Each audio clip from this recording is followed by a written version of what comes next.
ایک بچہ north Korea میں پیدا ہوتا ہے، لیکن پیدا ہوتے ہی معصوم بچے کو غدار ڈکلیئر کر دیا جاتا ہے۔ نارتھ کوریا دنیا میں سخت ترین قانون کی وجہ سے جانا جاتا ہے، اور ان میں سے چند تو ایسے ہیں جن کو سن کر یقین لانا بھی بہت مشکل ہے۔ مطلب یہاں الیکشن ہوگا لیکن ووٹ دینے کے لیے کوئی آپشن نہیں ہے۔ ووٹ صرف ایک ہی شخص کو دیا جا سکتا ہے، اگر نہ دیا تو سیدھا جیل۔ یہاں ٹی وی پر صرف ایک ہی چینل ہوتا ہے، اور چینل ٹیوم کرنے کا بھی کوئی آپشن نہیں ہوتا۔ نارتھ کوریا دنیا کا وہ واحد ملک ایسا ہے جہاں جرم کرنے پر نہیں بلکہ جرم سوچنے پر بھی آپ کو جیل جانا پڑ سکتا ہے۔ 1950 میں نارتھ اور ساؤتھ کوریا کے بیچ ایک جنگ ہوئی جسے کورین وار بھی کہا جاتا ہے، لیکن جنگ ختم ہونے کے بعد کوئی پیس ٹریٹی نہیں ہوئی، اسی لیے دونوں ملک ابھی تک جنگ کی حالت میں ہی ہیں۔ نارتھ کوریا میں پاور کو برقرار رکھنے کے لیے آج تک صرف ایک ہی فیملی کا رولر رہا ہے۔ سب سے پہلے کم il سنگ، اس کے بعد کم جون il، اور اس کے بعد کم il سن کے پوتے کم جون ان۔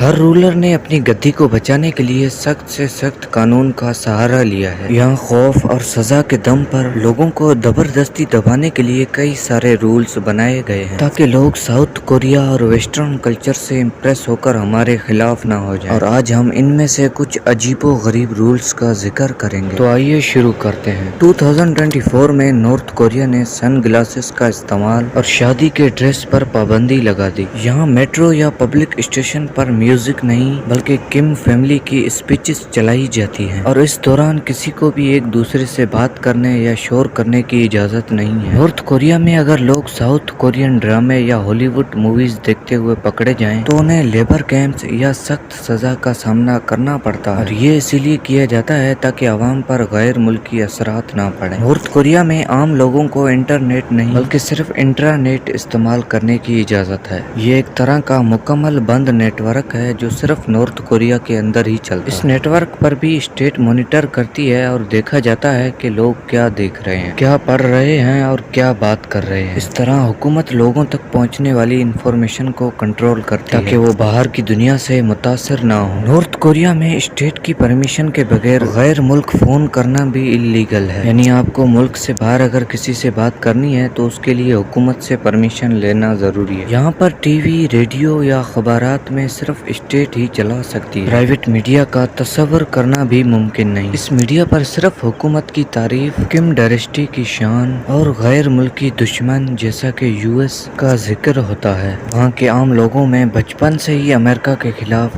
نفرت بھری گئی ہے۔ یہاں وہ ہر ایک چیز بین ہے جو باہر کی دنیا کا اثر رکھتی ہو، جیسے جینز پہننا، بالوں کو ڈرائی کرنا یا پھر چمکدار کپڑے پہننا۔ ایسا کرنے والے کا سامان ضبط اور سزا دی جاتی ہے۔ کپڑے تو کپڑے، پسند کے کھانے کھانا بھی الاؤڈ نہیں ہے۔ ہاٹ ڈاگس کیونکہ امریکن کلچر میں عام ہے، اور بھٹے جیگے اور ٹیوب بھوک ساؤتھ کورین ڈش ہونے کی وجہ سے بین ہے۔ ایک شہر سے دوسرے شہر ٹریول کرنا پرمٹ ہونا ضروری ہے، بنا اس کے اللیگل مانا جاتا ہے۔ نارتھ کورین پاسپورٹ صرف ایلیٹ کلاس کو ملتا ہے، جیسا کہ گورنمنٹ آفیسرز اور کم جون ان کے قریبی ساتھی۔ عام پبلک خواب میں بھی نارتھ کوریا سے باہر نہیں نکل سکتی۔ نارتھ کوریا میں زمین ہو یا گھر، شاپ ہو یا بزنس، سب کا سب اسٹیٹ کی ملکیت ہوتی ہے۔ کوئی بھی شخص ان کا مالک نہیں بن سکتا، صرف انہیں استعمال کر سکتا ہے، وہ بھی اسٹیٹ کی مرضی سے۔ یہاں لوگ اپنی مرضی سے کسی بھی مذہب کو فالو نہیں کر سکتے۔ نارتھ کوریا میں اگر کوئی شخص حکومت کے خلاف جانے کی کوشش کرے یا کم ڈائنیسٹی کے خلاف آواز اٹھائے تو صرف اسے ہی نہیں بلکہ پوری فیملی کو قید کر دیا جاتا ہے، اور یہ سزا اس کی 3 جنریشن تک دی جا سکتی ہے۔ یعنی ایک شخص غدار نکلا تو کئی سال بعد اس کی پوتا یا پوتی پیدا ہوئی تو اس معصوم بچے کو بھی غدار ہی کہا جائے گا۔ ایسا اس وجہ سے ہے تاکہ بغاوت کا خون بعد میں بھی کبھی کم فیملی کے خلاف نہ اٹھ سکے۔ یہاں گھروں، کالونیز یا اپارٹمنٹ میں حکومت کے جاسوس ہوتے ہیں جو چپکے سے تمام لوگوں پر نظر رکھتے ہیں۔ سب سے عجیب بات یہ ہے کہ اس ملک میں جرم کرنا ہی نہیں بلکہ آپ نے اگر جرم کرنے کا سوچ بھی لیا تو بھی آپ کو جیل جانا پڑ سکتا ہے۔ نارتھ کوریا میں ہر شخص کو ووٹ دینا لازمی ہوتا ہے، پر حیرانی کی بات یہ ہے کہ ووٹ صرف ان کو ہی دیا جا سکتا ہے جنہیں گورنمنٹ چاہے گی۔ یعنی یہاں کوئی الیکشن نہیں ہوتا جس میں عوام ووٹ دے کر اپنے لیڈر کو چنتی ہے، یعنی یہاں صرف ایک ہی نمائندے کو ووٹ دیا جاتا ہے، اور اگر کوئی ووٹ